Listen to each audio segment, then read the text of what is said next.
nothing wrong with your television set. Do not attempt to adjust the picture. We are controlling transmission. If we wish to make it louder, we will bring up the volume. If we wish to make it softer, we will tune it to a whisper. We will control the horizontal. We will control the vertical. We can roll the image, make it flutter. We can change the focus to a soft blur, or sharpen it to crystal clarity. For the next hour, sit quietly and we will control all that you see and hear. We repeat, there is nothing wrong with your television set. You are about to participate in a great adventure. You are about to experience the awe and mystery which reaches from the inner mind to 420.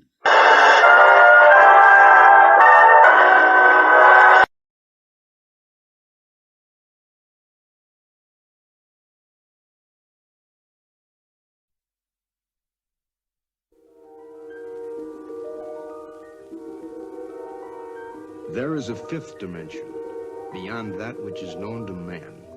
It is a dimension as vast as space and as timeless as infinity. It is the middle ground between light and shadow, between science and superstition, and it lies between the pit of man's fears and the summit of his knowledge. This is the dimension of imagination. It is an area which we call the mud zone.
Spooky.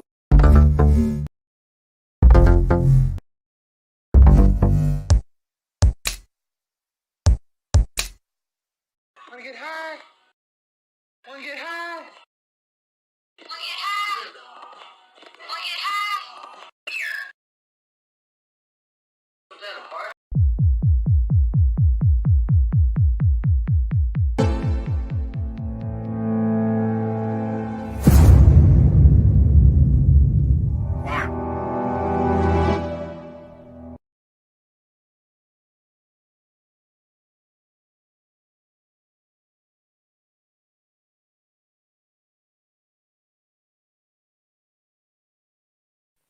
Ho, ho, ho.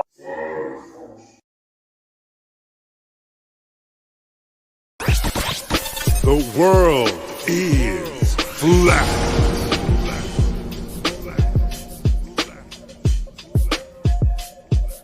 I'm here to ring the alarm with my puppet-like charm, straight from the barn. I'm talking about Flat Earth Farms, cause most don't know. They think we live on a globe, a ball that floats. So listen and take notes, and take it to a higher plane. Imagine yourself in all it contains, in all its glory, and Flat Earth Farms can take you there. Open your mind outside the box. No more staring at NASA's Photoshop. No more moon landings, no line to ya. No more people standing backwards in Australia. Just facts and pure truth, planning straight to the roots. Flat Earth Farms help you understand. A magical place on a wondrous land. The world is flat, and that's a fact. Tell your friends next time you chat. Let them know a ball ain't that. Let's stay playing with the baseball bat. Cause we coming out the barn, a higher place, the Flat Earth Farms.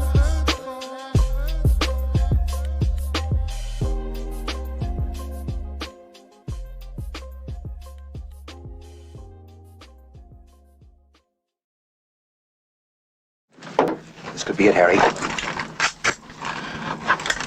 Pass the word along. Tell the men it's time to shoot the moon. Shoot the moon! Not out there on the microphone. On the microphone. Shoot the moon. Shoot the moon.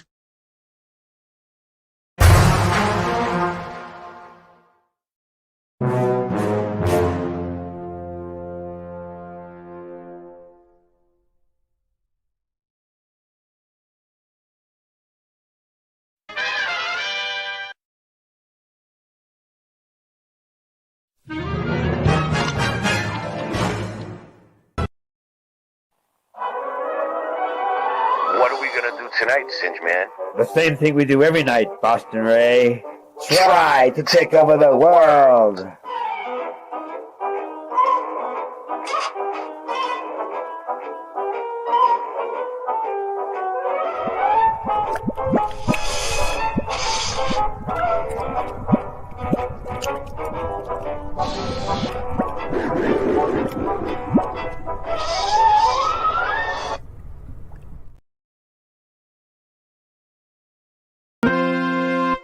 The world of science cares about you. Eureka! We found it. With the tools of science, we have invented, yes, hand sanitizer. But not just any hand sanitizer. This hand sanitizer was developed and approved by the Dark One himself. Here are a few of the things our product can bring you.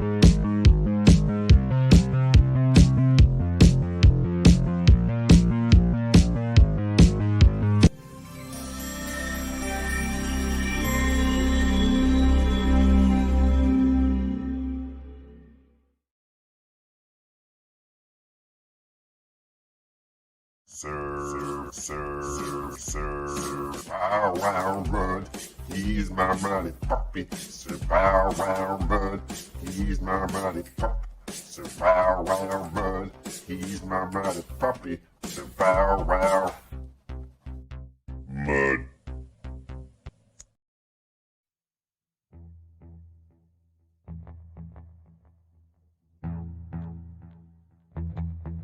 You slept.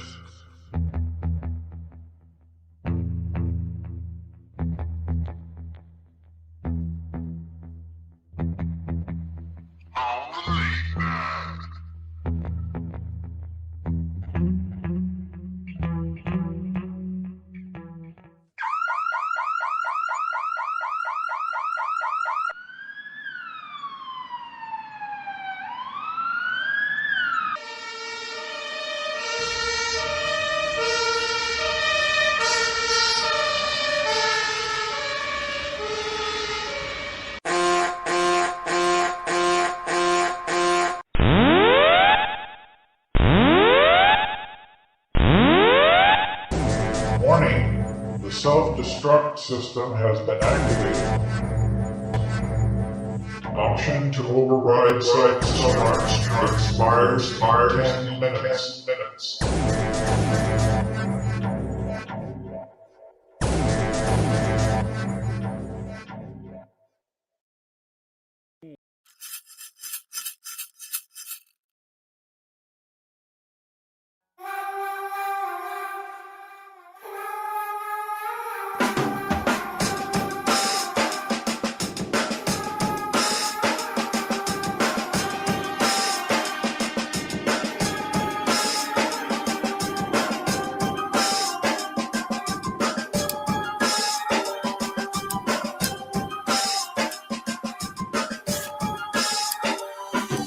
Lately I've been feeling stifled by my addictions and reckless ways, drowning in the depths of depression, dreaming of yesterday's breathless haze, staring out the window while the record plays. Before the penmanship, penning lyrics in second grade. Let's just say I was raised holding on a silent rage till the day my anger manifested to my violent ways, and now they're here to stay. They keep trying to hibernate, they never sleep, I never sleep at night. I'm always wide awake, I try to make a breakaway, but I'm always pulled back. The winter's cold, my knuckles are red. I rock a skull cap, I walk the streets at night, sliding on the ice, my own reflection in the sidewalks. I've been fighting all my life, I've been writing all my life. School books to buy napkins, product to froze streets, cool crooks and hot rapping. I hear your palms clapping, I hear your cars crashing, I hear you living and dying. This is how stars happen.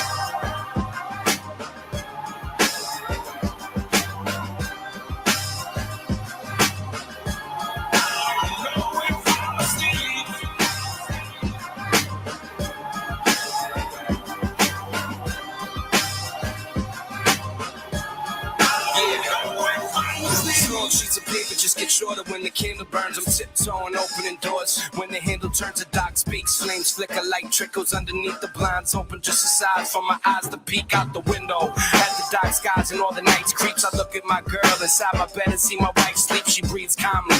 Meanwhile, I got a motherfucking army of madness that's behind me, and my pad is all that matters. I scatter random words and abandoned slurs. I write it with the tragic pen, imagining my can't occur. High as hell, open up a can of worms, douse the world with gasoline and burn it, goddamn it, burn. My pen is mightier than swords, mightier than yours. Words live forever, so they're mightier than wars. I can't sleep at all, I'm fighting for a cause. I ain't fighting for what's mine, I ain't fighting for what's yours.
With YouTube Music Premium, there are no ads. Wunderbar. Get YouTube Premium. All YouTube, no interruptions.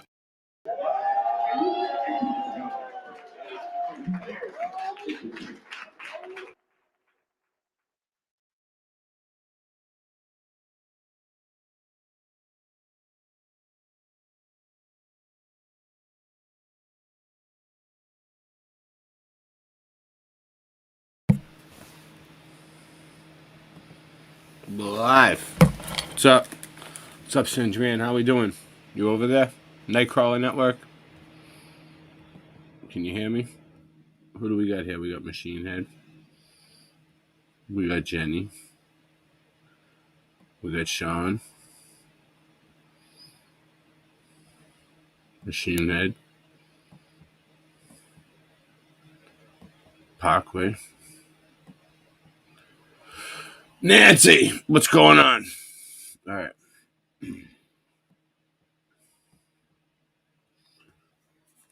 I don't know. I don't know what Singe Man is here. You can tell. I mean, he looks like he's here. Singe Man! Nancy! Paid Singe Man!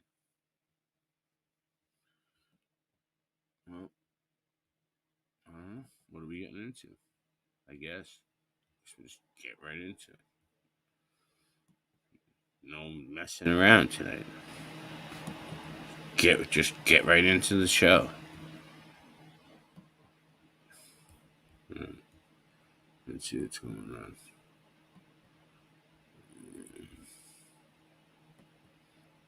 Anything good? Oh.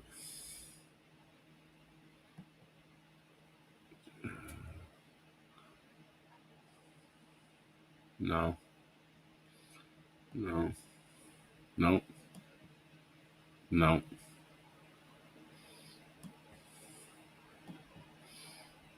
Wow, it's been pretty shitty lately, huh? Must suck for you guys.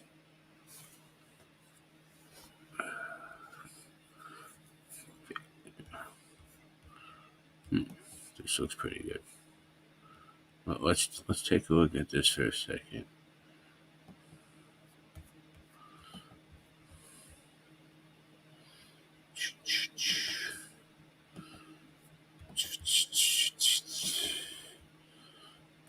Let's see how this goes.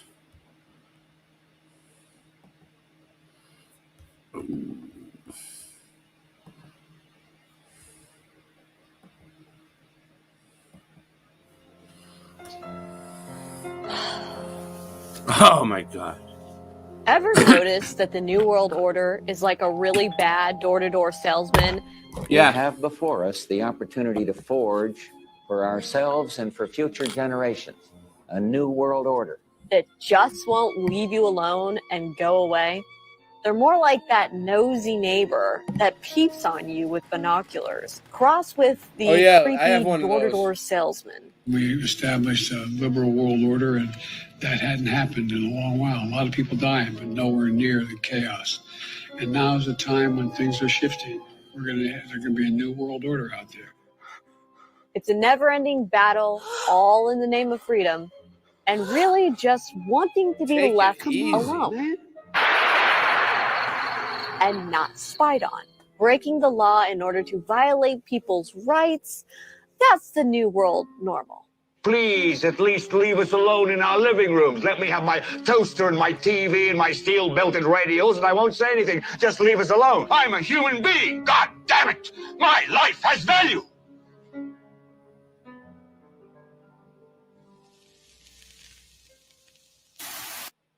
We were warned. The CIA relies heavily on the NSA's ability to gather vast quantities of email, phone calls, and other data to track down terrorists. The CIA's drone program relies heavily on data the NSA provides. That includes phone calls, emails, and other forms of signals intelligence. But we didn't listen, and now we live in a dystopia. Like, why would you just use it on potential criminals or enemies of the state or what have you? Well, you could use it on the entire fucking population and make trillions of dollars in advertiser revenue. Well, what about when you talk about something and then you get an ad for that something that you've never seen an ad for before? With email service providers and social media, we've long been told that if it's free, you're the product. But with the Internet of Things, it seems even if you pay, you're still the product. A real-life science fiction movie. It really goes back to the data. So we have a direct connection with our consumers that provides us with deterministic first-party data. So we utilize that for targeting. How did we get here? The personal computer, originally designed to raise the intellect of humanity, has been transformed into smart devices designed to raise the intellect of artificial intelligence instead. In order to correct the AI, Google felt that they needed to re-rank all of the data. This has massive implications for society. Companies are modifying their behavior to ingratiate themselves with those in power. They're changing their slogans and advertisements. They're censoring content. They're firing controversial people. Speak up, you might lose your job because you're bad for the company's ESG score. Now it's all about politics and hysteria. What we thought could make us more connected made us more divided. Instead of people using technology for their benefit, technology now uses people for it.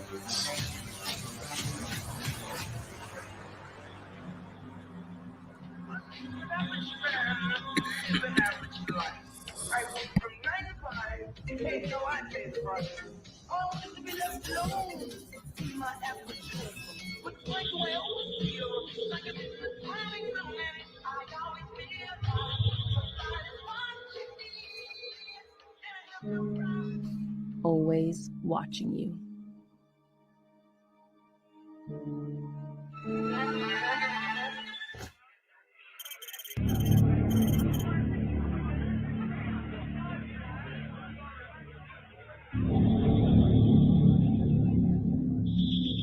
Music, movie streaming services, Big online data shopping is services watching you. routinely look at your pattern of behavior, Yeah.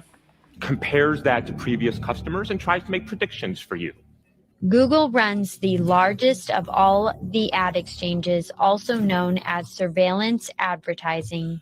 Big social media. I wonder how much they pay that guy to say that, because I could have told you that for free. Media platforms don't sell ads to you.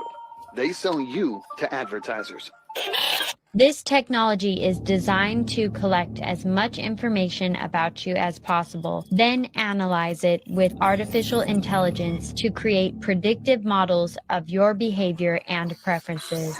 This is you, a series of purchases, preferences, and quantifiable data points that we define as your personality. We monitor every social network, internet logs, instant and text messages, known associates, your friends, emails received and sent, cell phone usage. We use this data to form personality profiles. We know who you are. We are everywhere. Thing is, you're not just following your bad guy targets, you're also following their metadata. And by the time you go a third hop out from the original target, you're looking at a list of 2.5 million people. This is a commercialized version of the very same technology that in previous versions used cell phone, email, and social media data to target terrorists with a predator drone. The CIA's drone program relies heavily on data the NSA provides. That includes phone calls, Need a emails, raise, and other Mr. forms Super of Sidewinder. signals intelligence.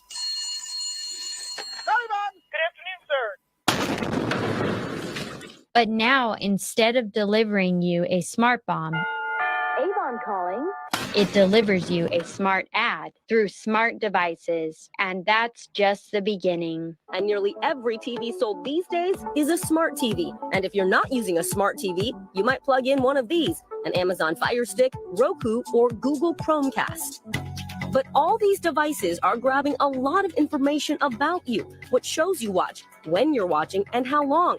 Even your voice. According to their terms of service, those smart devices use that information for a range of reasons, including analytics, marketing, and targeted advertising. They can share that data with countless third-party firms.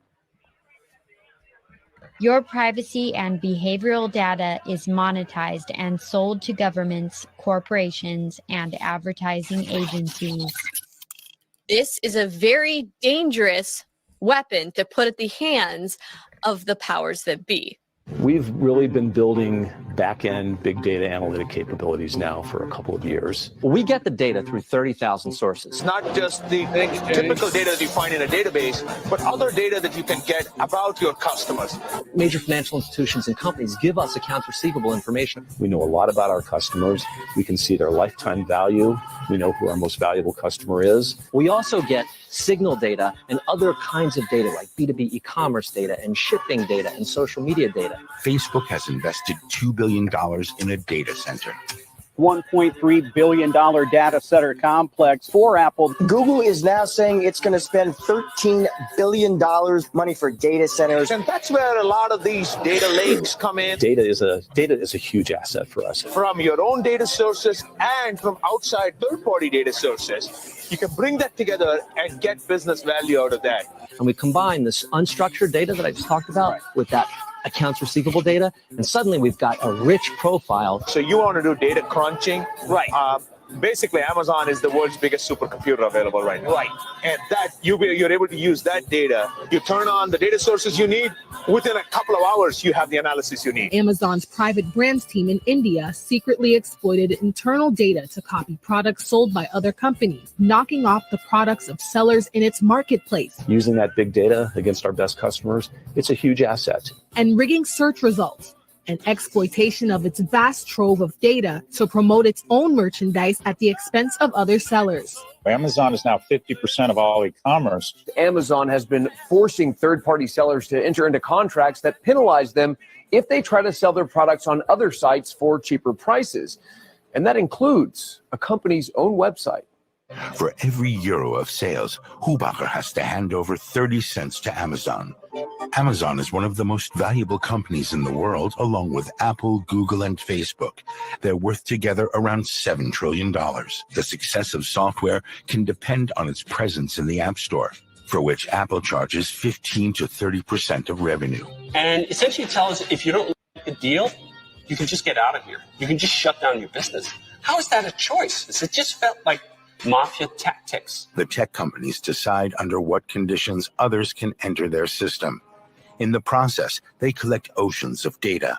They invade our private lives through surveillance. They extract from our lives, rendering what they extract as behavioral data, and then they claim those behavioral data as their private property. The way you live your life, the way you do your work, the way research and development are all moving forward. It all relies on this enormous amount of data and this enormous amount of computing power. Guess who else has access to your privacy and behavioral data?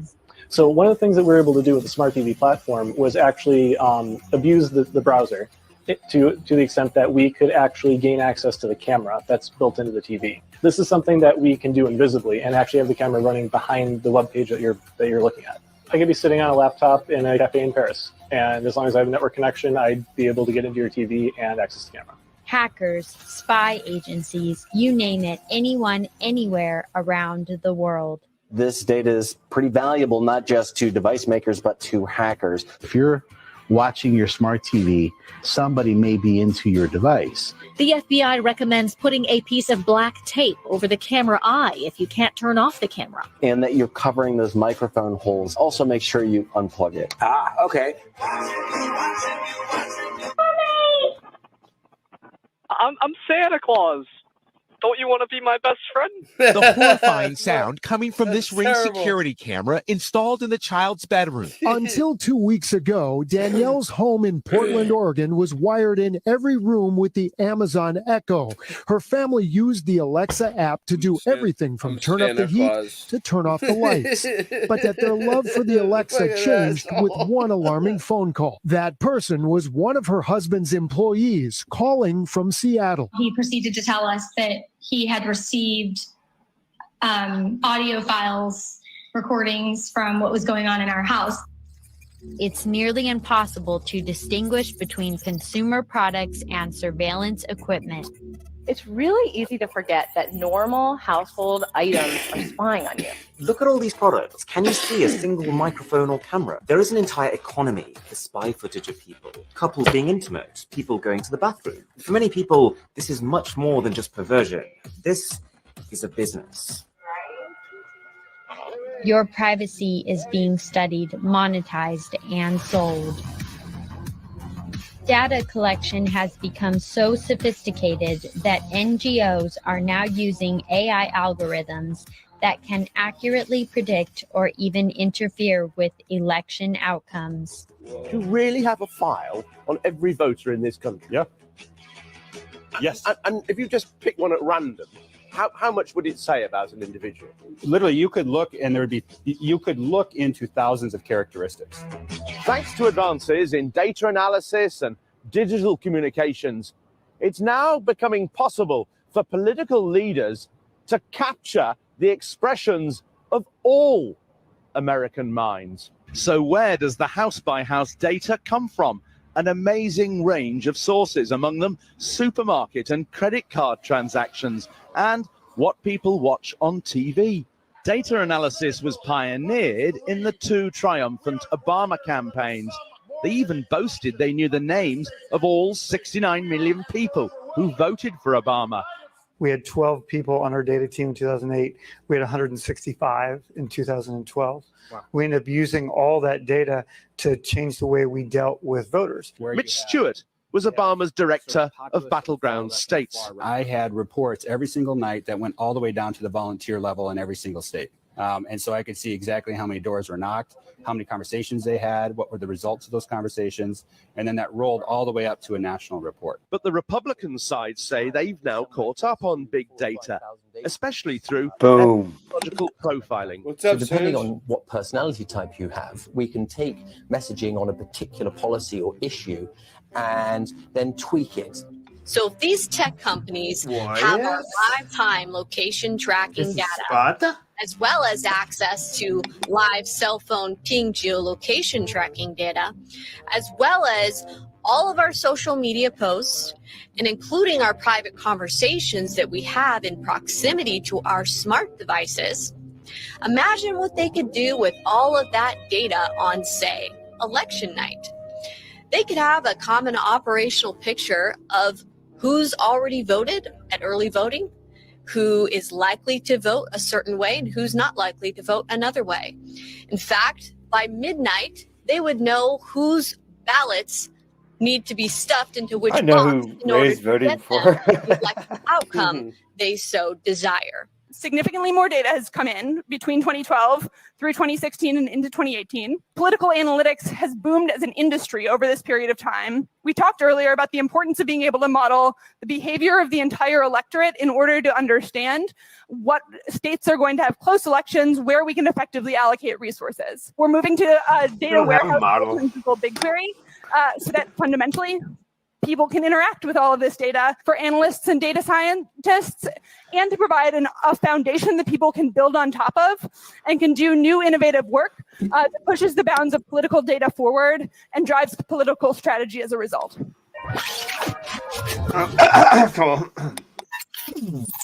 Do you remember when Facebook was all about family and friends?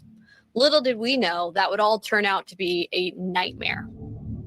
In 2015, Matt Drudge made a rare and unannounced appearance on The Alex Jones Show, warning about social media and how mass internet censorship was on the horizon. I'm not on Facebook. I don't do the socials. I've got that little Twitter thing. Even that's kind of disgusting. You know, I've been doing the internet as long as you've been doing this radio show, Alex. I was there before Facebook. I was there before CNN.com. I was there before mostly all of them. I have a very clear perception what the internet is. There's a lot of corporate... It's disgusting. It's not just what people say. You can feel it. I need no traffic from Google or Bing or Yahoo or any of these others. It's always been that way.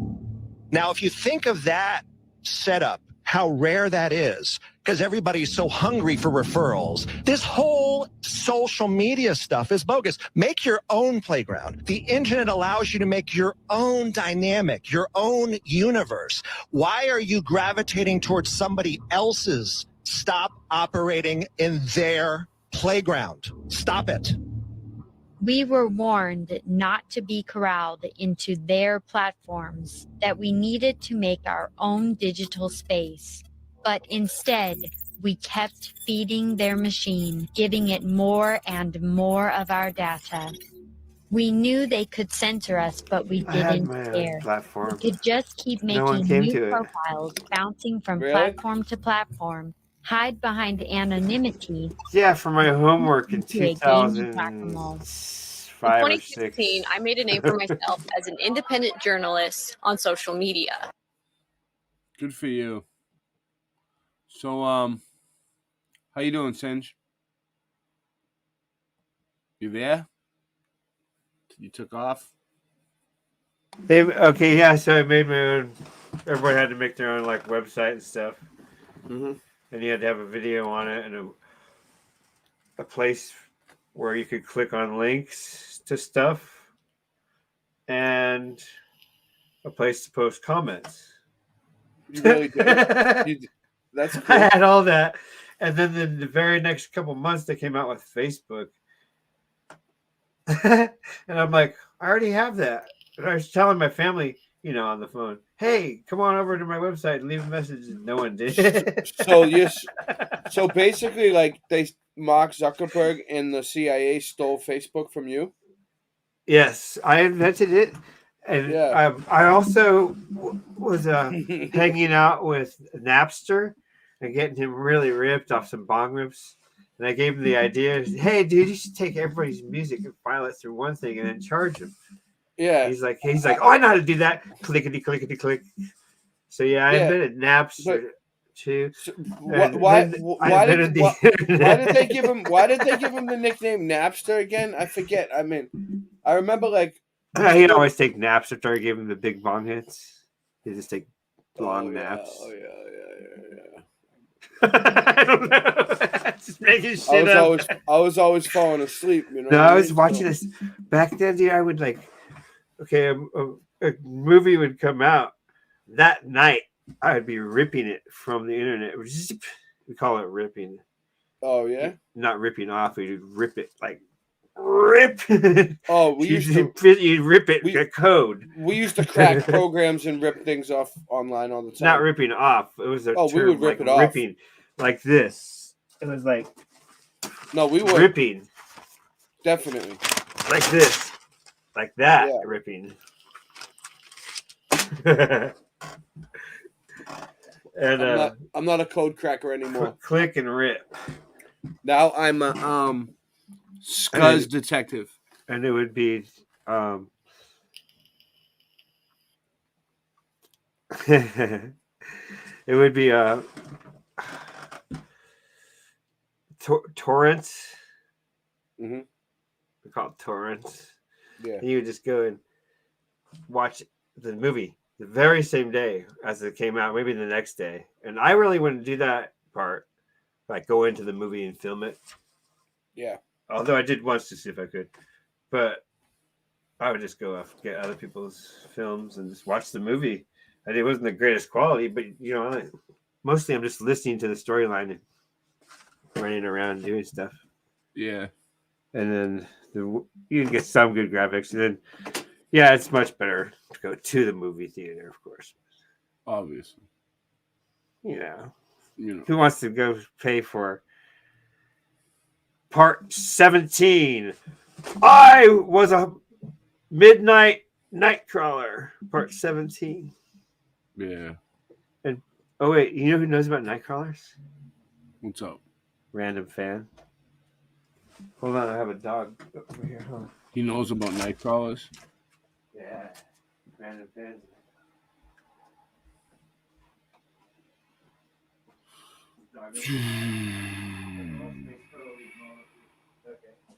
Oh yeah, this looks pretty cool. Maybe let me check this out for a second.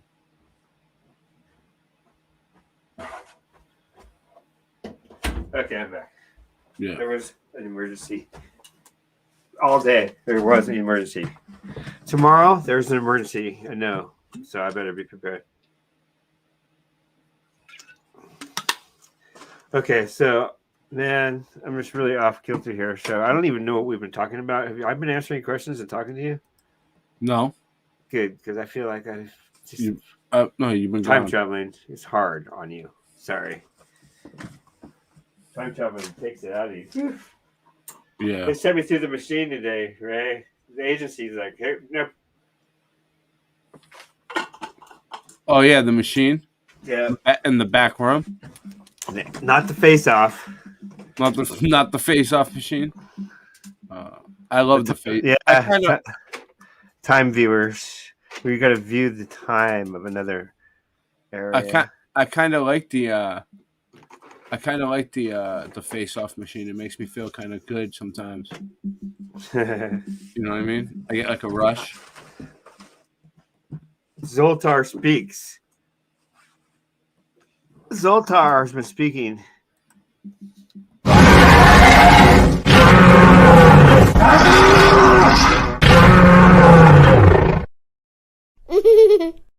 You're funny.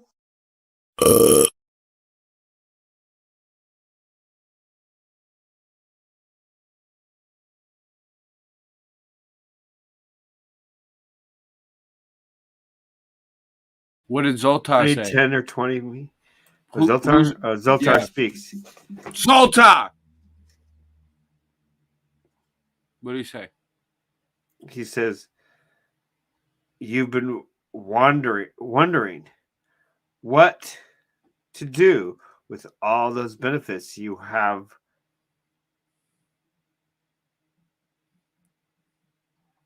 you have been given.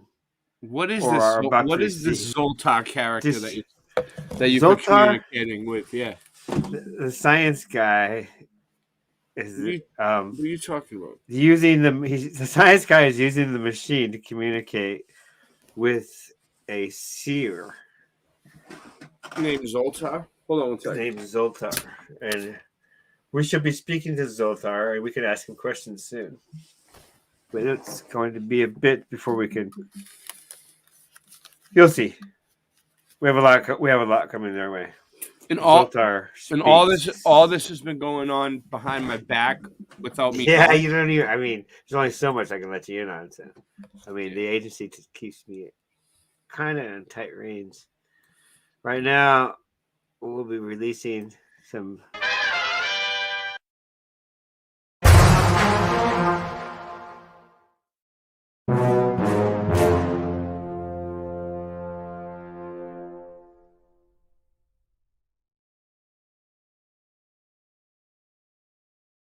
Then you take it, you keep it going like that, and you just pull it out, and you twist it, and like that. Nice.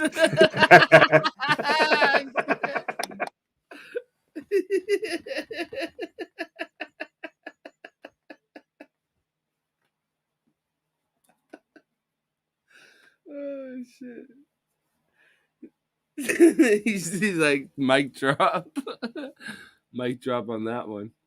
All right. All right, so let me see what do I got here. Oh shit. Hi, everyone. I'm Shelly, and you're watching There's No Place Like Home. I'm back with another Question the Narrative video, and today's topic is Giants, Fallen Angels, and the 7 Sages of Myth and Legend. You know, I'm just going to warn you ahead of time that this video is just going to be a series of rabbit trails, because that is how I actually conceived of this idea. The original idea for today's video was just going to be on the Giantess of Malta and the giants who built the Cholula pyramid in Mexico. And I actually got those ideas from watching Ancient Apocalypse on Netflix with Graham Hancock. And I'm going to get back to him a little bit later.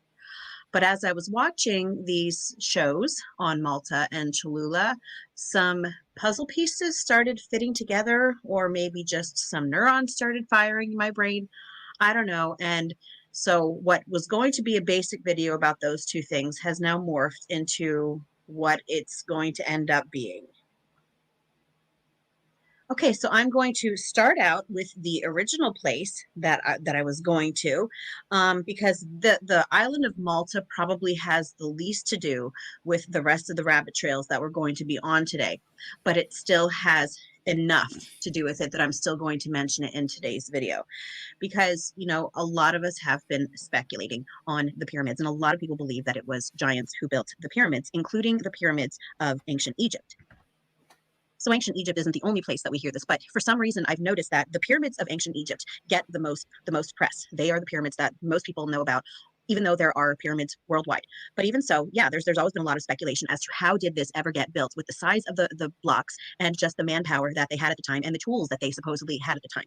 So yeah, so some speculation has been that giants built not only pyramids, but megalithic structures in general. Now, I do have to say that a friend of mine reminded me that there also are, I believe it was, I don't know if it's in ancient Egyptian records or in hieroglyphics where it actually looks like they are levitating these stones. And you know, the fact is that we don't know what the actual technology was of these people. A lot of the history that we're taught is twisted because they want us to think that we are at peak level for humanity, when in fact entropy has been in play all this time and we've just been getting worse and worse.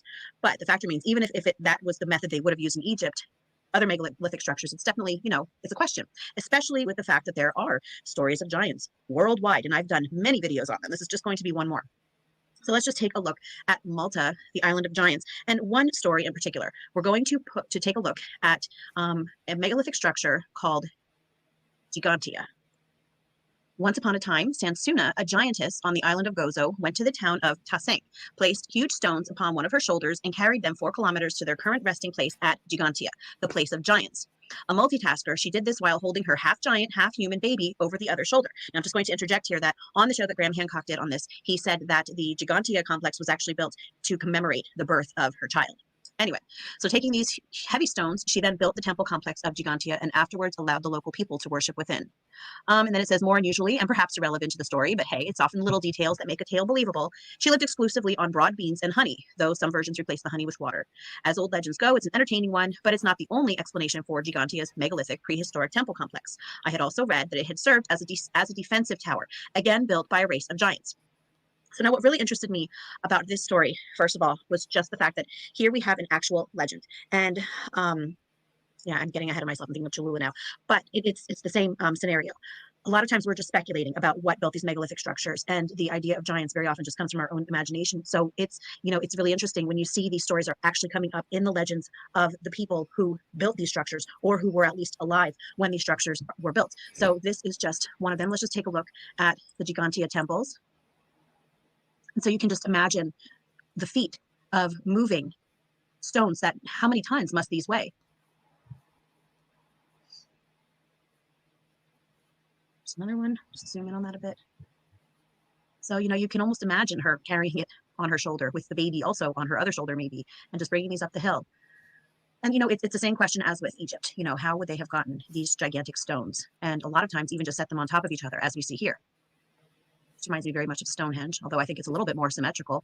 Although I'm just going to say right now that a lot of these ancient historical sites have been redone. So we actually know for a fact that Stonehenge has been redone because there was a video of where someone showed the inside of it and it looked like there was some sort of like a beam to reinforce it because it obviously had been redone. And the same thing has happened with the pyramids in Mexico, with the pyramids in Egypt. When they found these pyramids, they didn't look like what we see today. They have been redone. So we really do need to remember that.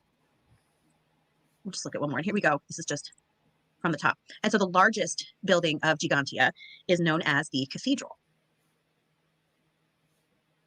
Entering the Gigantia archaeological site in Gozo, Malta's sister island, I could immediately see why such legends had evolved. Approaching the temple from the rear along a modern walkway, the path is alive with brightly colored flowers, an enormous wall of gray interlocking monoliths, some weighing at least 20 tons. So yeah, definitely more than I even thought, rose into view.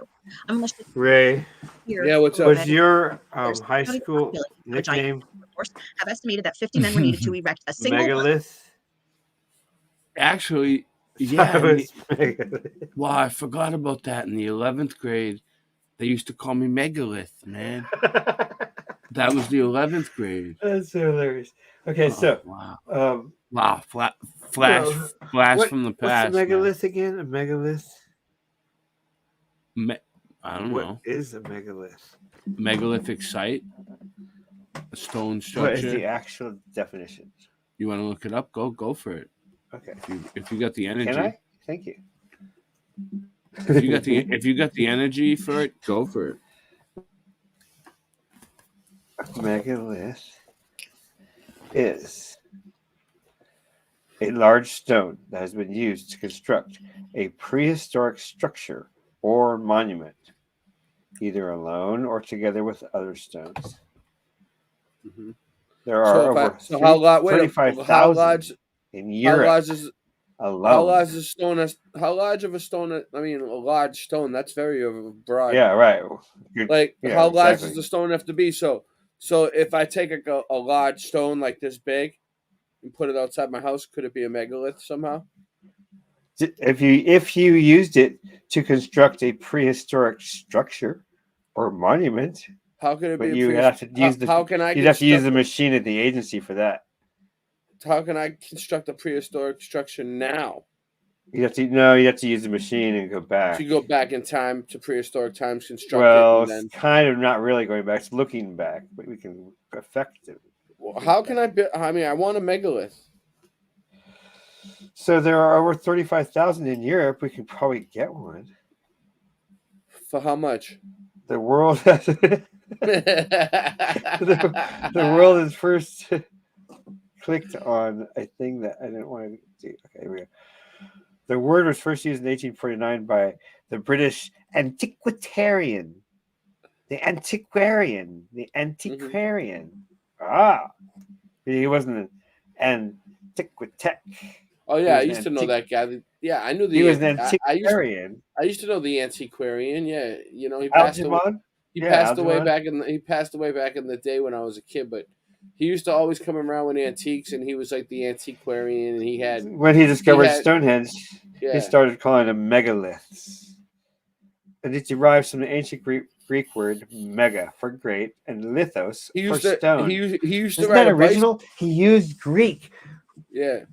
He Great used to ride a and bicycle stone and put them together. That's he used to ride a amazing bicycle genius. with a little basket on the front. I remember with a little daisy.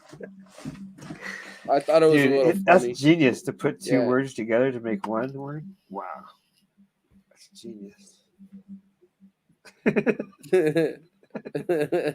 Megalith, dude, great stone. Wow, these guys are smart.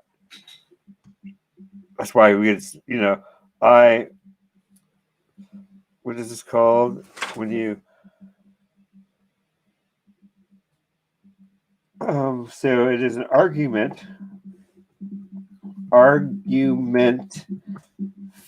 fallacy, appeal to authority. I think that's right. It's funny that you say the word fallacy.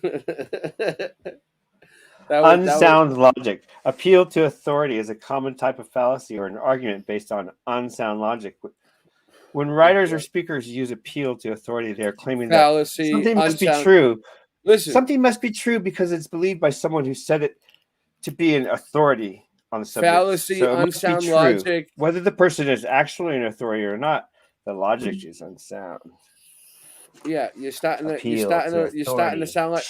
sound like my rambling ex-girlfriend. Don't appeal to authority.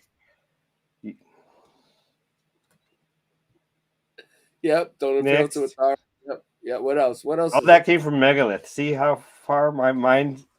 What else you got? Oh, we're already over here. Yes, nothing that I haven't already heard yet.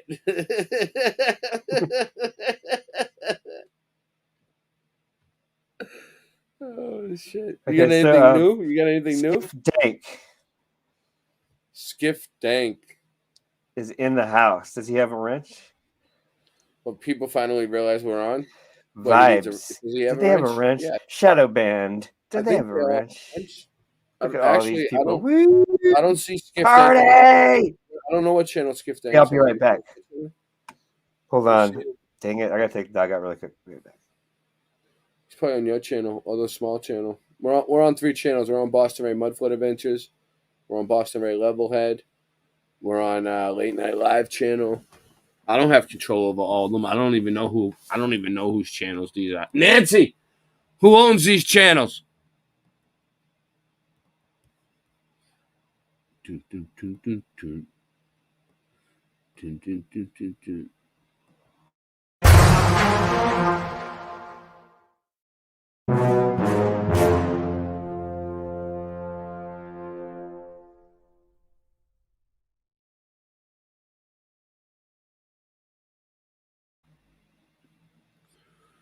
I'm just checking.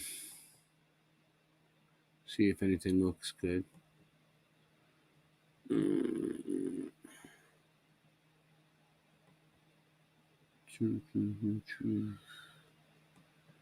Jesus.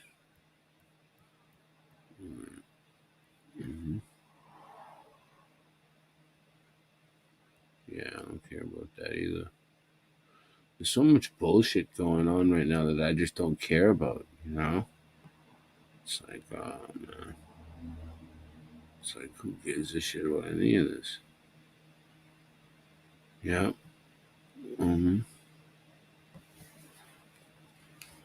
Yeah.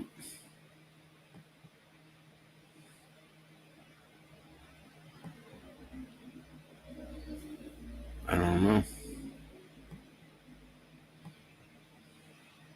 It's killing me.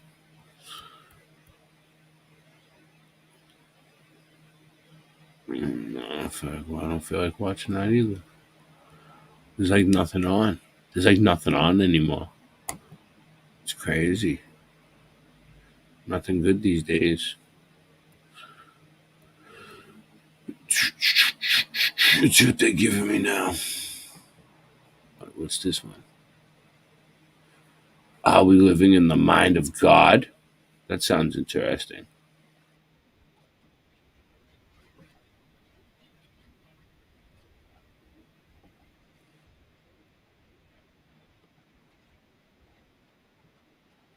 Aggressively ranks for thousands of keywords like organic. How's it going out there? This is Feature Mind. Today's video is called Are We Living in the Mind You found something? Okay. Origin of Consciousness Finally Revealed. And so to begin this discussion, we must be honest about what we think life is. Because before Earth, scientists would like to say that there was a singularity of everything packed into one condensed form of energy. And so they won't provide you with any logical reasoning as to how the singularity came to be. And they actually teach us in schools that the singularity magically expanded and turned into human life and everything that we experience here on Earth. And they tell you that the singularity created the entire solar system and the entire universe as well. And they're saying that all of this happened by accident without any type of intelligent design involved. For the scientific theory, you have to have a lot of convenient events happen in order for Earth to become an actual thing. With the creation story, it actually makes more logical sense because it says in the beginning, there was and is a creator of all things. And so the biggest problem with the scientific theory is where did that singularity come from? Because the singularity would have to be an actual thing.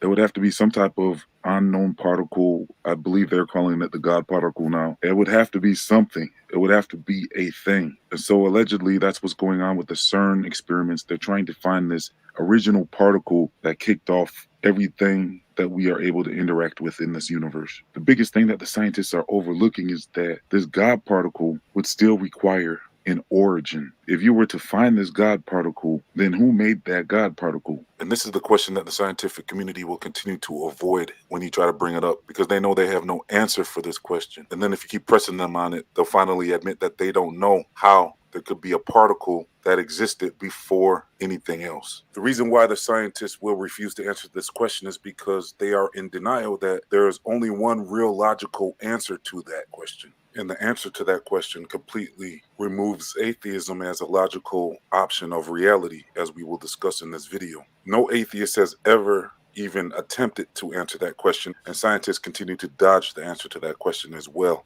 Scientists refuse to even attempt to hypothesize an answer to the question. The reason why they won't theorize about the answer to this question is because it can only lead to one logical conclusion, as I will explain in this video. And so every time I've ever encountered a scientist or an agnostic or atheist, if the conversation goes deep enough, they might try to stomp you with, then who made God? Or they might ask, how could God always exist without having a beginning?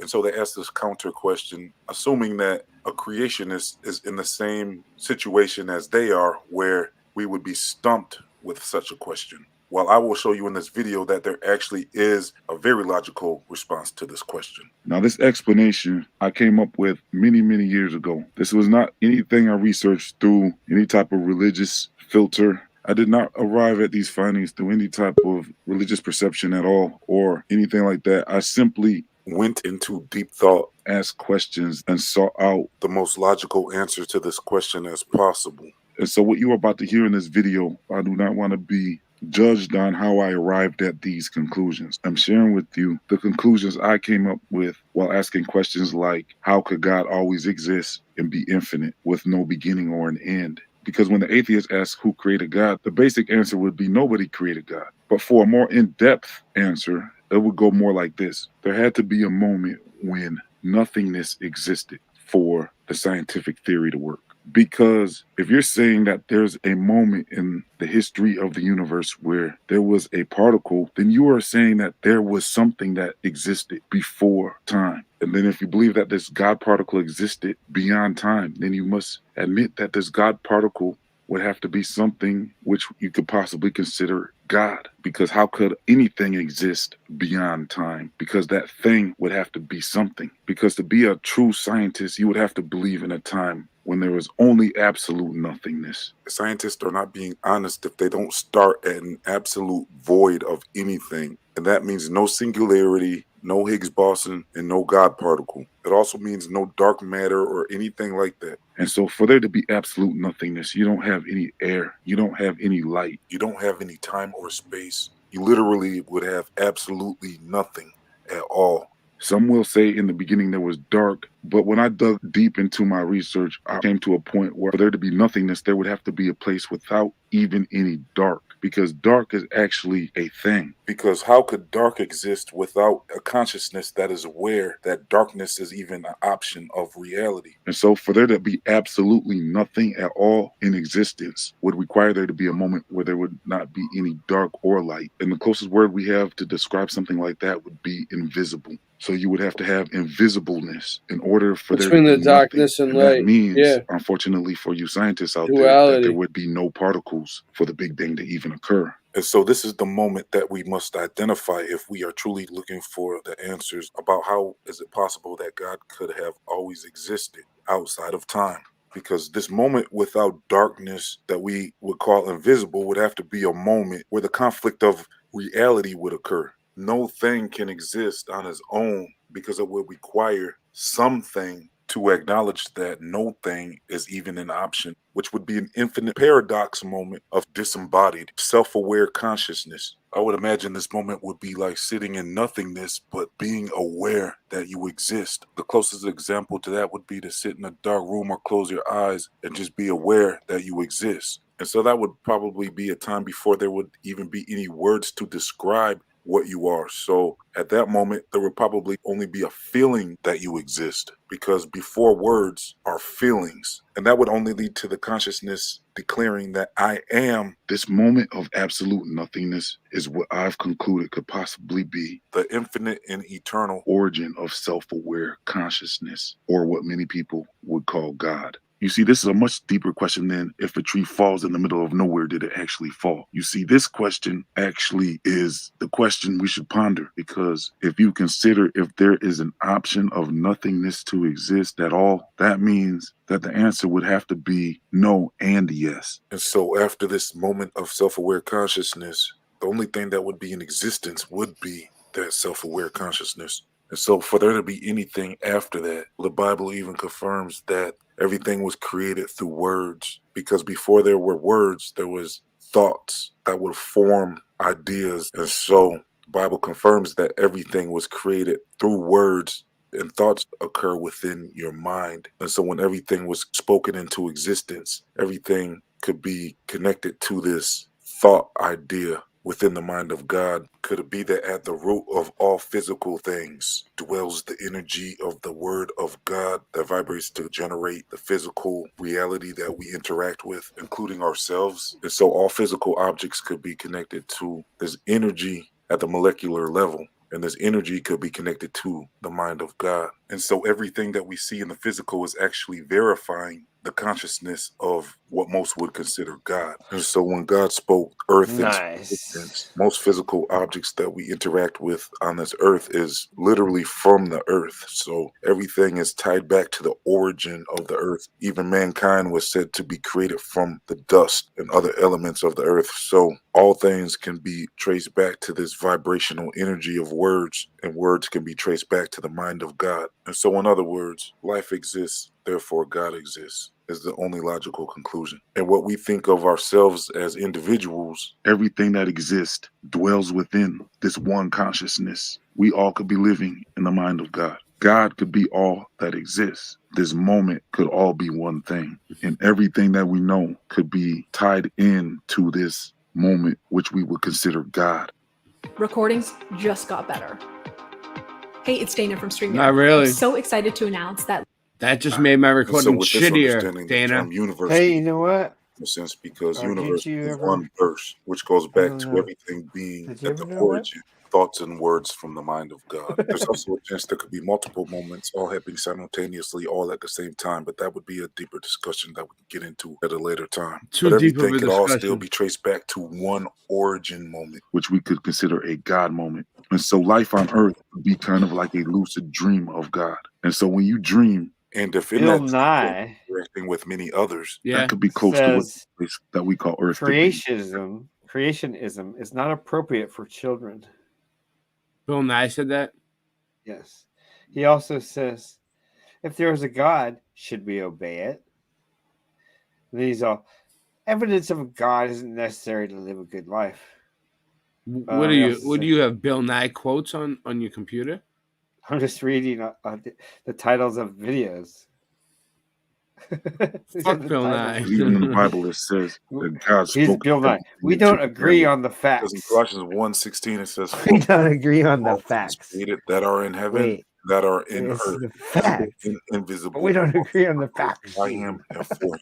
And so, at the deepest roots of everything, what we assume to be physical objects, and everyone we would assume are other individuals, everything that we interact with could possibly lead back to this one supreme energy that we could consider the living Word of God. We could be living in a literal, never-ending story of God, or something similar to an eternal dream of God.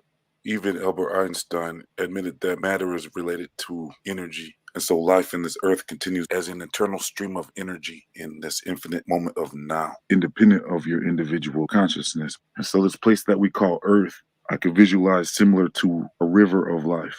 And everything is connected to this river of life. And so, for example, you could see it like in your body, you have many cells. And if these cells are not aware that you even exist, and they go through several life cycles within your body, and these cells are never even aware that they are part of you. Another example would be like leaves on a branch, where you can see how the leaves, you can see Nice. all have an individual presence, but each leaf is attached to the tree. And That's so all of cool, these Shadow leaves Man. make up the tree. And so everything is Mud part of Mob. the tree. And when you take a step back, you can see the entire tree instead of just the leaf on the tree. And my third example would be kind of like life could be something like drops of water, where every drop of water ends up back in the one ocean eventually. The life cycle of a drop of water could end up in a cloud form. It could end up raining down on people, being used for growing food. The water could be used for drinking and all types of stuff. And then we can't forget that humans are also made out of mostly water. And so that water eventually finds its way back to the main ocean. And also the air that we breathe is similar to water. And so water is everywhere. And I'm going to actually get into a deeper discussion about air and what air actually is in another video. So please chip in on my Patreon page to help me get that video out. And another thing I would like to add about water is that water is one of the main ingredients of life. And so water is one of the most important elements of this earth, along with air. Without air and water, you could pretty much say that life would not exist. And so this could all be a clue as to what actually is air and water. Because in the movie The Matrix, they say the matrix is all around you. And so with air being a substance that is invisible and water is a liquid form of invisible, you can almost consider if air and water is more closely connected to God than anything else on this earth. Babies take their first breath of air for them to be alive. And then that soul must continue to breathe air every second of their life. And then everybody must drink water throughout their entire life. And so water definitely appears to be somehow connected to this discussion where we discussed earlier, where the elements of air and water is closely related to the concept of invisibleness. And the concept of invisibleness relates to the origin of self-aware consciousness. And this origin of self-aware consciousness relates to what we would consider God.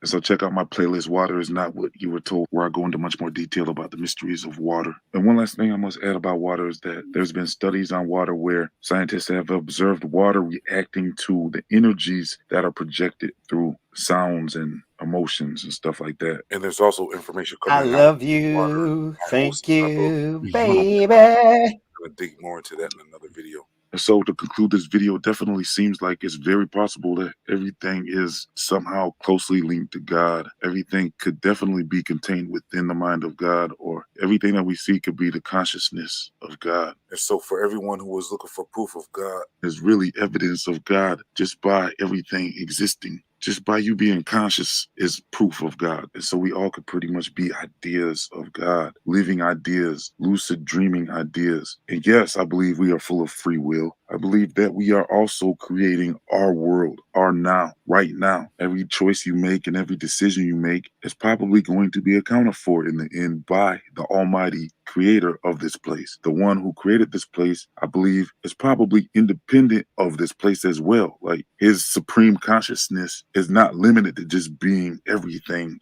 Singe Man, When did you go and pose for that picture in the head right there, and I drive that didn't little? pose for that. Oh, I thought that was you. They It didn't have is. you. It is right. They I had didn't you. post it. They just took it. They don't. Oh, you were actually driving that thing. They just took. Well, where were you driving that thing around? Like, how does nobody ever see you driving it? We were in the Mech Warriors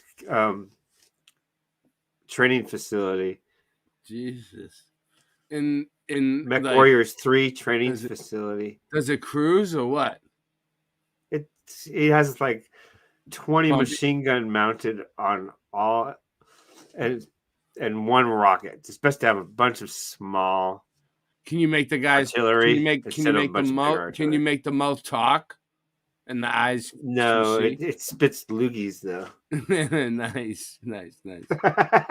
People. I believe, like we said earlier, he would have had to be self-aware consciousness. And the Bible tells you how God literally spoke everything into existence one by one. And so God would have been well aware of what he was creating when he created Earth. And this place called Earth seems to be some type of life generating incubator where life is constantly being produced here. And like I said earlier, though, if we are being formed here and born here through the constant creation of life and new life as it continues, then our journey here has just begun, because after this life, that means, like I said earlier, your subconscious and who you are on the inside would most likely be reporting back to the source of life, which is the ultimate supreme consciousness of life, which would be the consciousness of all things. And if we are connected to that, because really if time doesn't exist and this place that we call Earth is all within the mind of God, then he could definitely have a life of eternity planned for us. So that's why the Christian Bible is so important, because the Christian Bible warns you that there is consequences for your decisions and your behavior while you're here on earth. Because Matthew 10 verse 28 says, "And do not fear those who kill the body but cannot kill the soul. Rather fear him who can destroy both the soul and the body in Sheol." And so the only one who can destroy both your body and your This is soul, here the science guy, is who you are. the real Yeah. science guy invented. Did you What's know up? that? Did you know that Bill Nye stole the science guy part from the agency Science Man? What an asshole! Our science guy. Yeah, He I knew stole he it. was around first, but I didn't make the connection until you just pointed it out to me. The science guy thinks it's funny. Yeah, Bill Nye, you stole the name from our science guy. Wow. What a piece of shit. We're like, yeah, you want to turn things around? You're not the only one that can turn things backwards. We love you. That's why we make fun of you. We love you. Yeah. Oh, that hurts him so bad when you love him. Kill him with kindness. I don't want to hurt him. That's the thing. But sorry, you should be loved. Yeah. Well, you ready? Almost. I'm gonna go check on the testing room right now. He's moving around with this creature, this rooster. Good morning, peoples. This is one of my favorite spots to walk by. The first thing in the morning, even like, during the daytime. In the summer, it's salt water, so I always, walk by, take my shirt off. I feel like I'm at the beach for like 10 minutes because it's, that's the Tobin Bridge over there. That's an old bridge is shaking. I'm on a bridge. It's an old smokestacks. Look at that, the Tobin Bridge. It's beautiful, especially when the sun's first coming up at this time of day. Especially if you hit it right at the right time as the sun's coming up over there, over the horizon, and you get the colors over the like the hills over there. No, we don't have mountains here, but hills. And I'm standing right on the highway. And look, right here, they could shut it's a drawbridge, What's open when it's closed, but closed when it's open? A drawbridge. Anyway. What goes? We got the Up bike and lane down. right on the Left and side of right. the street. And So on and basically, on. I don't know if they did this everywhere, but It never they moves. turn the there's a chemtrail. There's our little solar wind thing. There's the wind casino. So anyway, like I was saying, they turn the bike lane, the breakdown lane into a bike lane. Okay, everywhere. For the bicycles, motorcycles, who knows what's coming down at you. You know what I'm saying? I'm still on the sidewalk, no matter what. You know, but yeah, this is beautiful. I love this. There's some really, sometimes you can see jellyfish, you know. So anyways, we're doing some mud flood research today. I really wish I could live stream these things, you know. Look, there's the Bunker Hill Monument.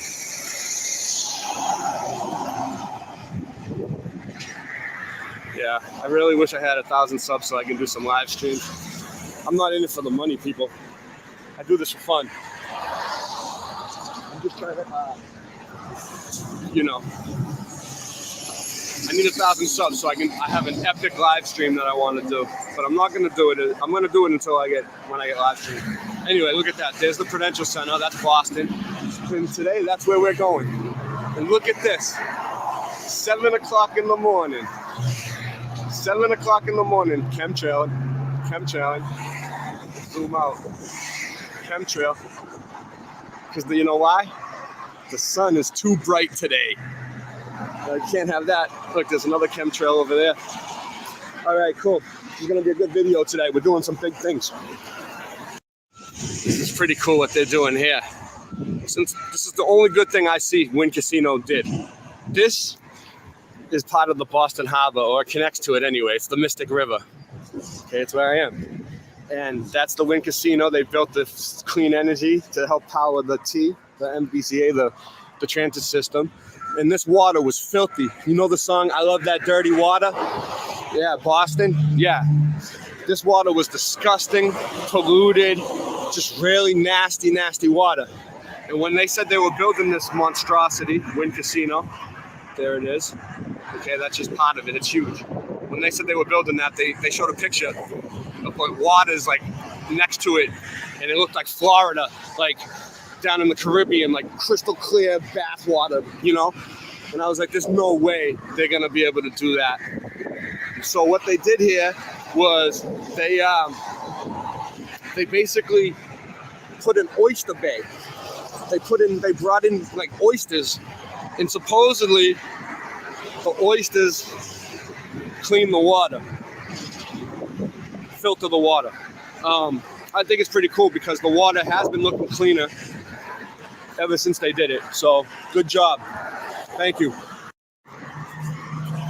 This is going to be cool. I think these guys are surveyors. Thank you for getting on top of that when we directed it from the agency. We were worried about that. We did it right away.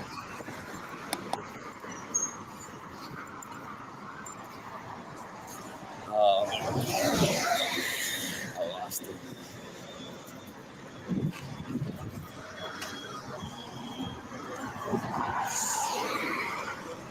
I got a quick question. Are you guys surveyors? Land surveyors? I used to be. Do you ever account for the curvature of the earth 8 inches per mile square when you're building anything? When they're really long, when you're talking like over a mile, yeah. You do? Yeah. All right. I'm just wondering because I'm part of this flat earth group. And we talked to like pilots and everything. And they said that the earth is flat, stationary. You're part of a flat earth I just group? like to ask people That's that cool, know. dude. Thank you. Have a good day.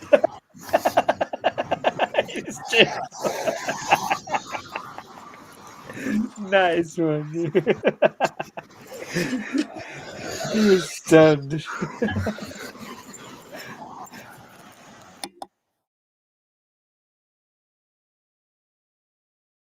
The dog man with the boobs. Oh, I got him today.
I just got a letter from the agency. Nice. Look at that. They're keeping you safe. They're lovely. Lovely people keeping Ray safe. Are we happy that they kept Ray safe? Nice haircut, brah.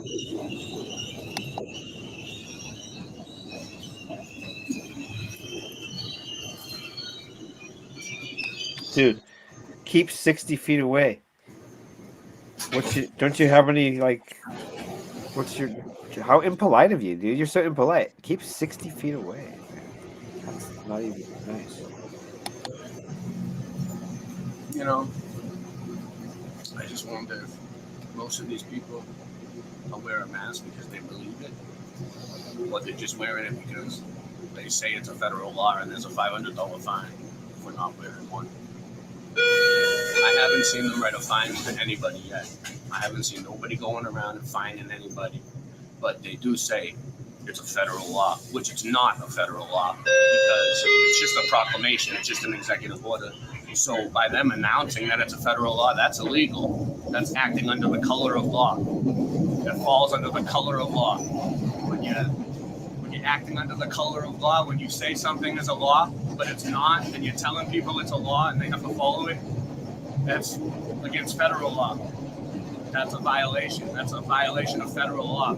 It's illegal. So anyway, nobody cares though. Nobody cares anymore. Nobody cares that magnets have been sticking to people's arms after they get the injection. And there's like thousands of videos. And you can just look it up. It's called the Magnet Challenge. Nobody cares about that either. All right.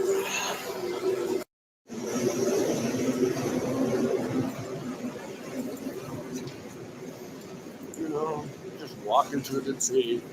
Oh, hold on. Cam back. Can't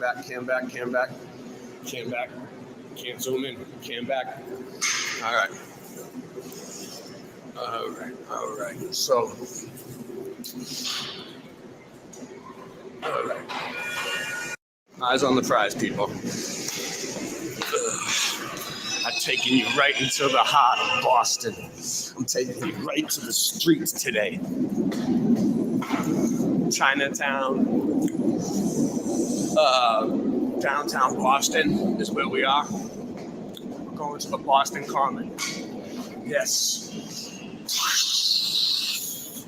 All right. There's Macy's. And I mean, there's so many old buildings here that I could just, zoom in on these Bad Larrys all day. I mean, look at this one. They're all repurposed.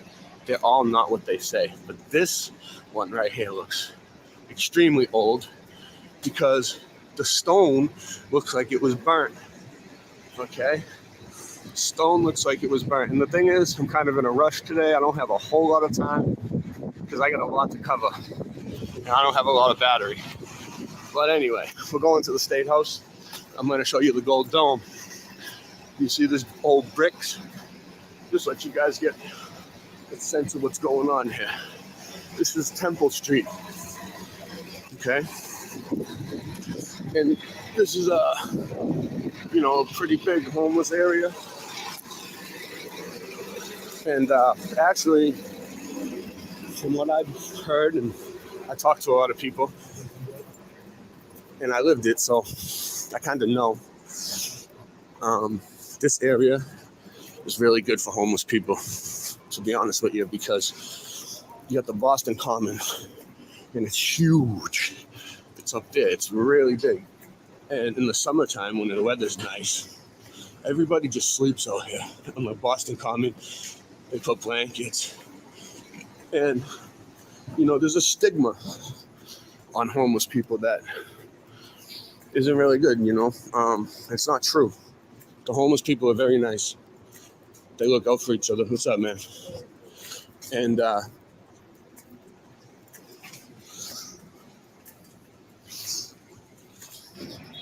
there's the dome. Boom.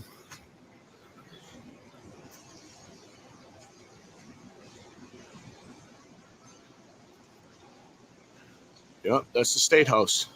The Massachusetts State House with the Antiquitech on the top. And look at this.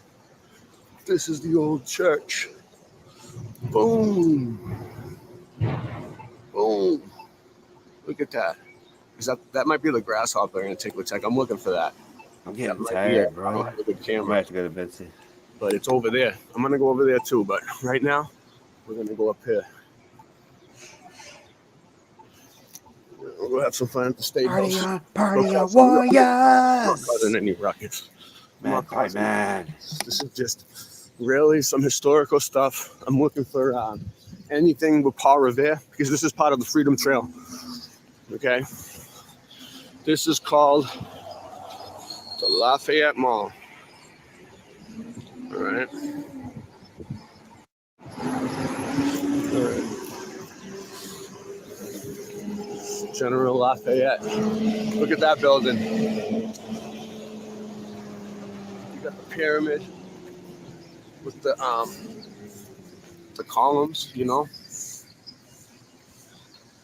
You got some columns, the architecture, the cross. They made it something.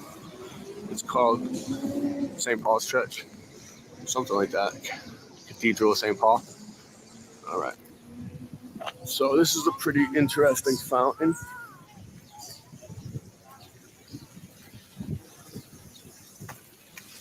Who knows what it's from or when it was here or how long it was here for.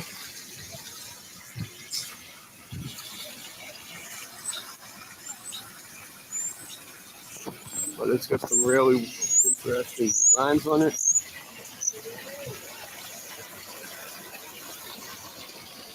Look at that. What the hell? Is this naked little kids? Like peeing? Oh, well.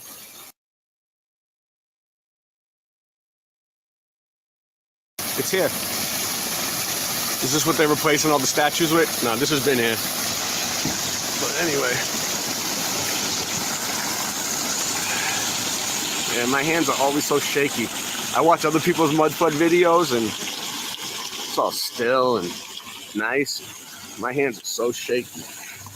I'm trying to do better for you. I'm trying to move slower. Look at that.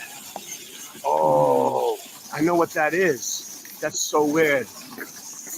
I just seen a video of it. It was a mud flood video, and it's called The Green Man, and it's on a lot of old buildings. And I'll figure out who it was and I'll attach it to this video. I'm pretty sure I know, but I watch a lot of people. I don't want to say the wrong person. I'm gonna give you credit. I'll put it in the description. The Green Man video. That's who that is. It's on this whole thing. Look at this. Okay. I know you people love this stuff. I love it too. It's really cool. This has been here my whole life. I lived in the Boston Common for 6 years.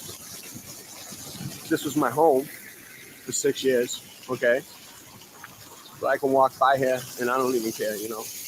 Everybody knows me anyway. But so anyway, I'm infamous.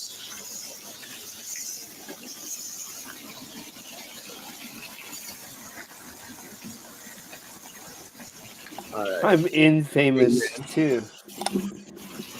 I don't know, you know, it's weird. It's because the sun is so bright that I like miss things when I'm out here.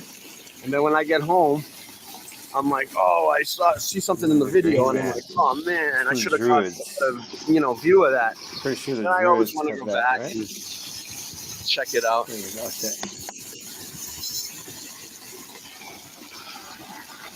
I'm probably gonna do this video in 2 parts because I might as well upload this soon and have you guys watch it while I'm making the rest of it. It's gonna be a long video. It's gonna be long to upload it anyway. But yeah, that guy right there, they call him the Green Man. An ancient pagan deity. I've seen it. Legendary being interpreted as a symbol of rebirth. But you can show nudity if it's hot. Representing the cycle of new That's growth. another thing I wanted to mention. All right, I had trouble. I was trying to, upload a Greta Thunberg clip on one of my music video things I made, and I tried to upload something else, a Mandela effect, and they hit me with copyright, trying to say because I put a Greta Thunberg clip on my music, they're gonna try to make money off my music. Fuck them. So it's like, all right, you guys want to play hardball with me, YouTube? I just put up the most vulgar, profane rap music that I ever made when I was an old teen in my young 20s, and they let it slide. They just leave it up there. I don't understand it. I guess if it's violence, nudity, I don't know what it is with them. They're weird, but they've been cracking down on us left and right. Backwards, bro. So yeah, I put that music up because it's mine, and Bizarro, bro. I wanted to mess with YouTube a little bit because they just messing with me, left and right, just messing with me. Ugh, messing with all of us. So you know what? I'm just gonna put some disgusting rap. Oh, look at that. It's still gold, people. It's still gold. This is what you care about anyway. You see it? It's still gold. It's even gold up the top. I'm gonna try to hold this really still. I'm practicing. My hands are shaky. All right.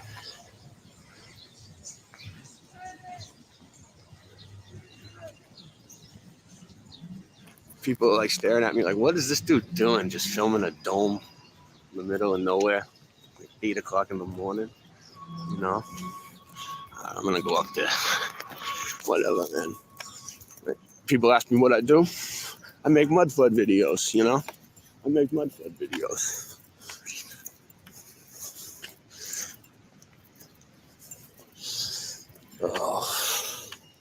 Oh yeah, I was up here before, and I found it very interesting. Look at that. The sun is bright.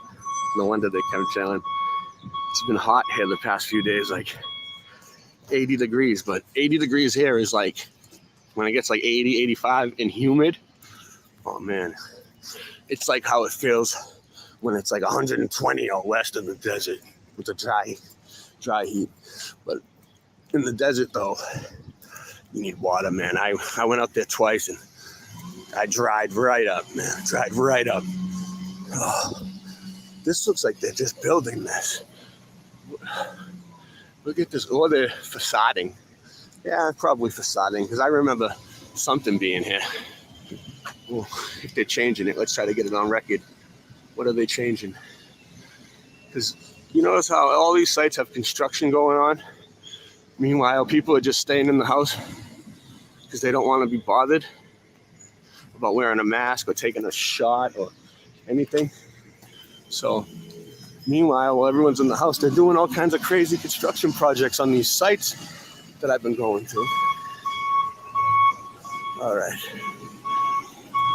They're just covering stuff up. Right. Good thing we're catching on to it before they do. They're trying to do damage control, it seems.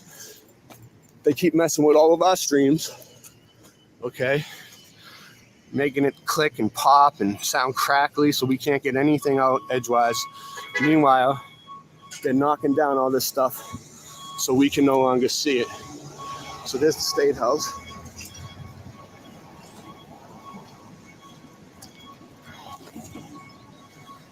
There's a statue of Webster. Webster? Maybe Webster's Dictionary? I have no idea. Cam back. Freaking cams everywhere. All right, there's the dome on the State House, people. Looks like a pyramid. And the pillars. The pillars. All right. All right, there's a few more things that I wanted to cover. Oh, let me see. This is something else they're covering up. Let's get this on file. Doing a drive-by. See, I can't get through because of the fence. What is it? Some sort of fake history, probably, that they're trying to rewrite. Yeah, they didn't change this one yet, it looks like. The news is here today. Something's going on at the State House. Maybe I should hang around. I'm pressed. Yeah.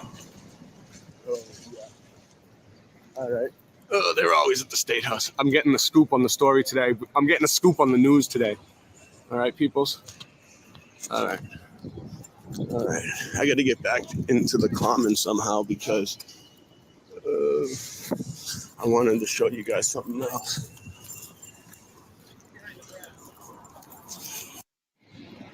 This is interesting too because this is here at the Boston Common, and it's just like a little monument thing that's around, right? Okay. It looks very old and it's like broken. It's been here. I know it's been here. There's some weird symbolism on there. That looks like the Phoenix. I don't know. But anyway, Boston Common. I want to show you this. That's the Massachusetts symbol. I don't know really what that means either. But anyway. All right, Boston Common.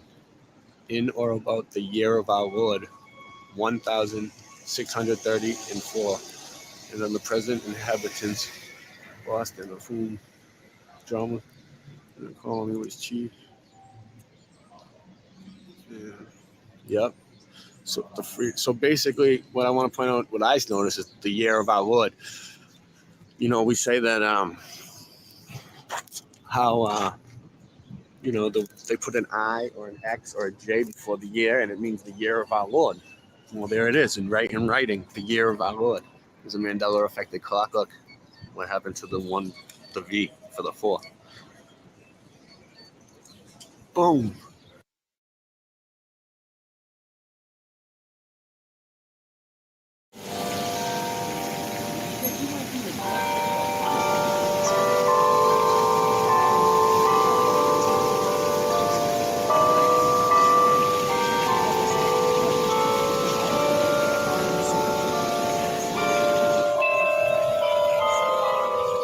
My battery's dying, so I'm gonna have to end the stream today with this. I was gonna do a few more things, but there's always another day. Coming to you from the Boston Common, State House, the old church, the church bells. If I can upload this, I'm going to.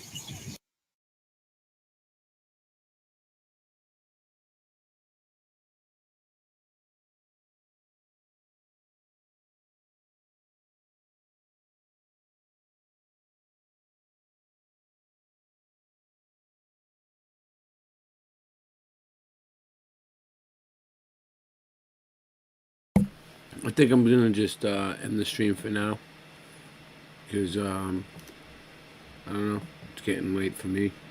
So thank you everybody who showed up, and I don't know. See you guys tomorrow night. We'll do it all again. Where is it at?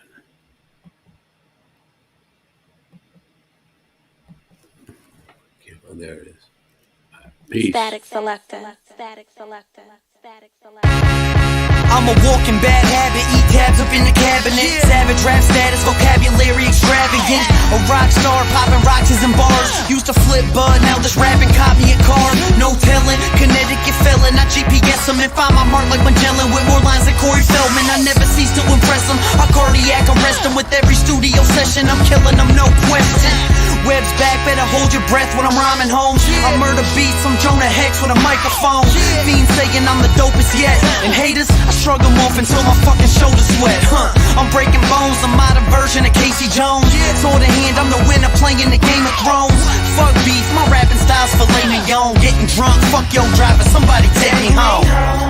Take me home now, bitch. Watch for the cops hit the blinker when you switch lanes, cause you know that I'm famous and I'm rich. Eyes on the road, take me home now, bitch. Take me home now, bitch. Watch for the cops hit the blinker when you switch lanes, cause you know that I'm famous and I'm rich. Eyes on the road, take me home now, bitch. I know that I should change, but I don't really think I can. It's just part of my nature, I never cracked and never ran. The world is falling on me when my back was in a jam. I always kept on fighting, that's exactly who I am. And this is who I am, no way that I can change it. I'm buck wild, stupid and dangerous. My best friends are not strangers. These are the motherfuckers I hang with. We speak the same language, and I ain't saying French, English, or Spanish, or Spanglish. I mean pain and anguish. This cocaine slaying and bang bang shit. Mac 11s that we aim with. In other words, I'm rolling with the same clique I came with. On the same list, and fuck being famous. Fame dreams are for groupies. I'm a real life gangster that you ain't seen in the movies. What I mean is I'm truly off the hook, like a phone in a nursing home, homie. I'm that Boston crook. Take me home. Take me home now, bitch. Watch for the cops hit the blinker when you switch lanes, cause you know that I'm famous and I'm rich. Eyes on the road, take me home now, bitch. Take me home now, bitch. Watch for the cops hit the blinker when you switch lanes, cause you know that I'm famous and I'm rich. Eyes on the road, take me home now, bitch. I damage tracks, so listeners always ran it back. Always with a half ounce stuffed into a sandwich bag. I kill it quickly and always keeping the realest with me. Stealing all the fucking insulin from Wilford Brimley. Diabetes, rappers could never beat us. I've been spitting shit like this since I was just a fucking fetus. Keep your chick with me as long as she give dome.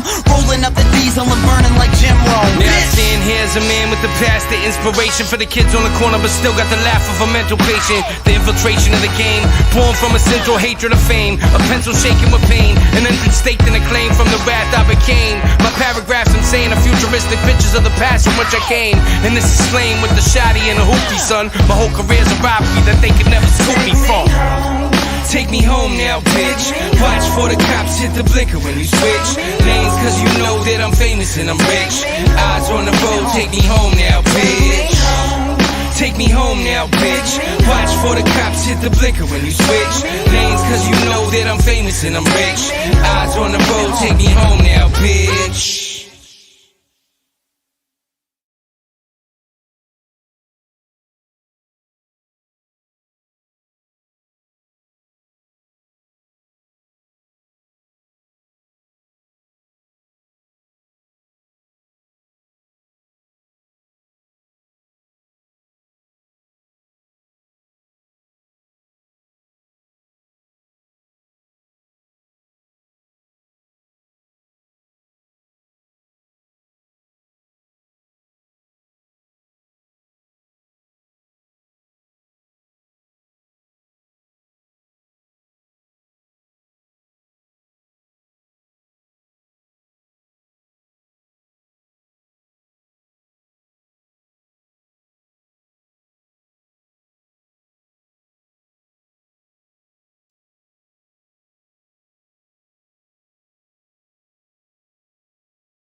The fucking best, that's just because you're the slack.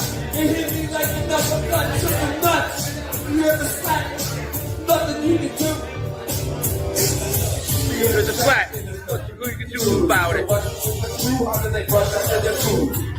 the slack, nothing you can do. Audio good now, right? You're the slack, and there's nothing you can do. Rushing with the crew, how did they rush after their food? You're the slack, and there's nothing you can do. I'm rushing with the crew, how did they rush after their food?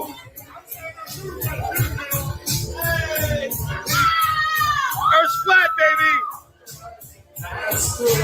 Asteroids too.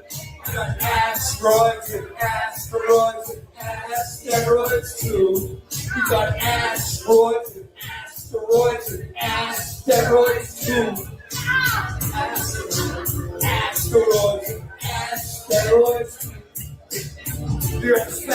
What you gonna do about it? The earth is flat.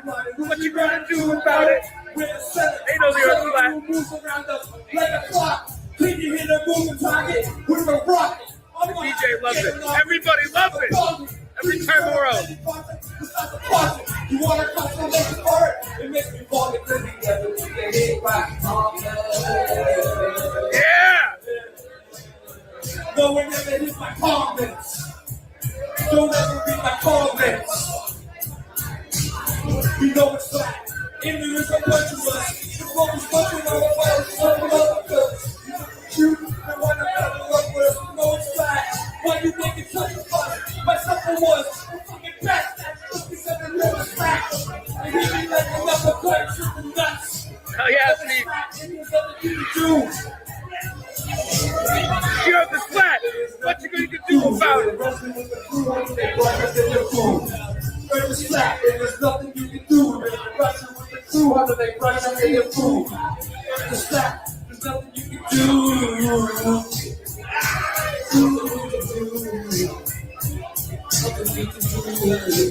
Yeah!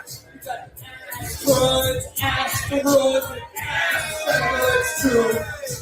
Asteroids, asteroids, true. Yeah! The earth is flat. What you gonna do about it? They love it. Best reception of the night, dude. Yeah. People love it, dude. Yo, they fucking love it, dude. It. Best reception of the night, dude. Yeah. They love it. They fucking love it, dude. They love it, dude. And now it's going to Paula Abdul. Cleveland Steve is up singing Paula Abdul.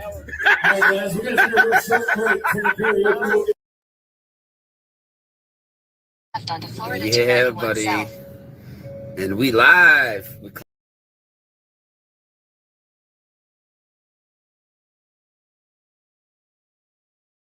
I never knew how sweet the taste of love can be until you let me pick the fruit of the forbidden tree.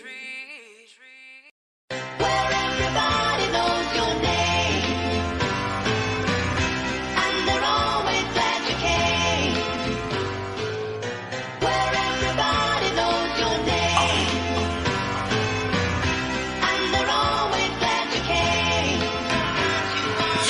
Where everybody knows your name. Ladies and gentlemen, this is Skits Up, the mixtape, and I am your host, King Spider, leaders, Mr. Vulcan himself.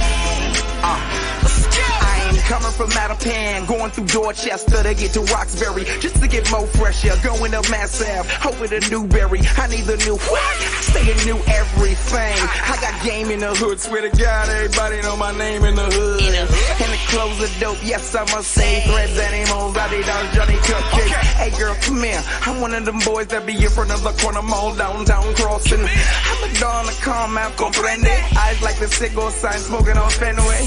I never go to sleep, never woke up, nothing sweet, but I'm dunking cause my donuts.